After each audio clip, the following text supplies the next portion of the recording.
Today, I'm going to be showing you how to turn a regular bridge into a drawbridge. So the reason why I decided to make a drawbridge was because I first made a boat, and then after seeing and realizing that the other side of the lake there was more space, I thought it would be a good time to experiment and make a drawbridge myself. The first step, remove the railings to the length that you wish the drawbridge to be. You're going to then take the 16 by 2 piece and extend out each side of the bridge. I recommend using the same length skinny piece as the same length of what you're using for the bridge itself. Meaning if your square piece is a 16 by 16, then you'll want to use the 16 by 2 skinny piece so it lines up the same. Now we are going to be using the corner pieces and placing them like so.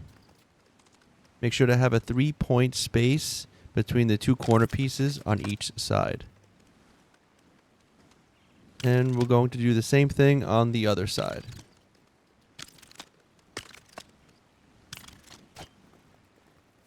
Next, we will be using the medium-sized dynamic platform. You're going to want to line it up with the edges of the corner pieces and then bump it in one space. Be sure not to bump into this platform because it's not stuck to the bridge pieces itself and it will slide around. We will be placing a 12 by 12 piece on top of the dynamic platform. It's important to note that this piece will not be centered and there will be a 1 space gap from the edge of the platform to the corner pillar piece. The platform is also hanging off a bit and the edge is lined up with the middle space that the 2 pillars on each side create.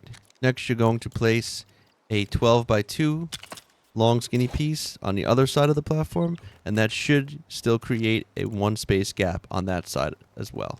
Continue building this piece until you reach the other side of the bridge. Do not worry if the dynamic platform edge doesn't line up with the corners like it did on the other side. We will be able to compensate for that misalignment later on. Oh, look out.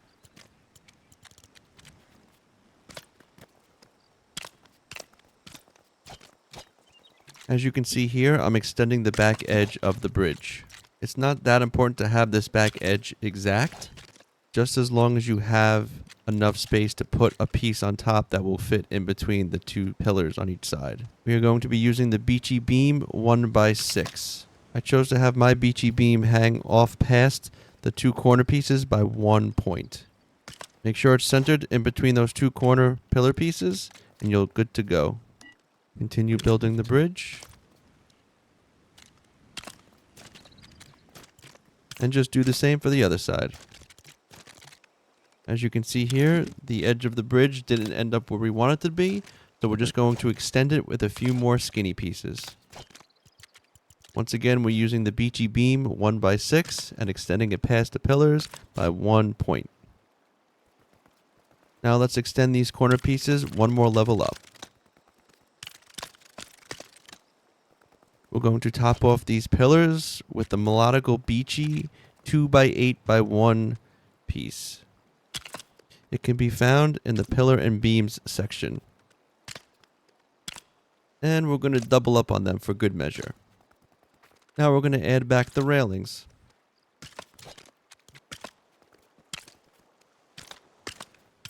Now it's time to lighten the bridge a bit with a few balloons. Depending on your bridge's length, you may have to play around with a bit of how many balloons you want to use. I also recommend trying to be as symmetrical as possible to keep the balance of everything all nice and proper. Now we're going to add some switch balloons. As mentioned before, really try to keep these balloon placements as even as possible. I ended up with 6 switch balloons on each side. Now we add the switch and lift off. Once you have that working, leave the balloons on and hop off, because now it's time to add some little tire bumpers. 2 on each side seem to do the trick. Now this part here is very important.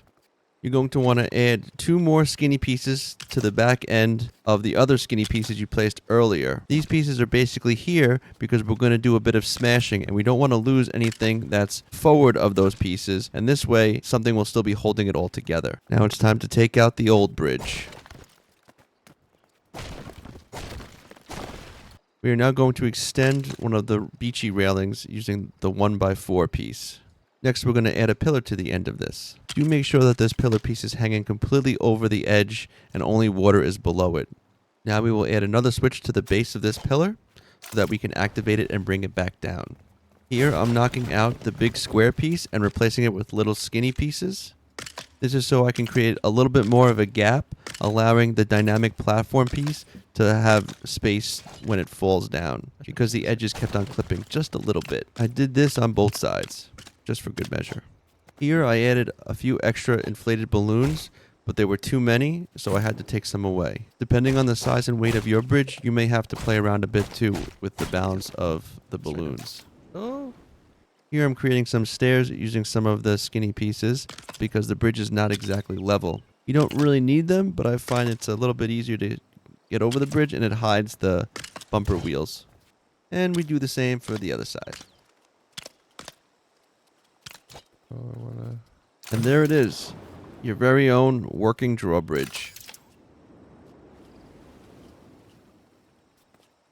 Take the boat for a little spin, see how the other side of the lake is. Alright.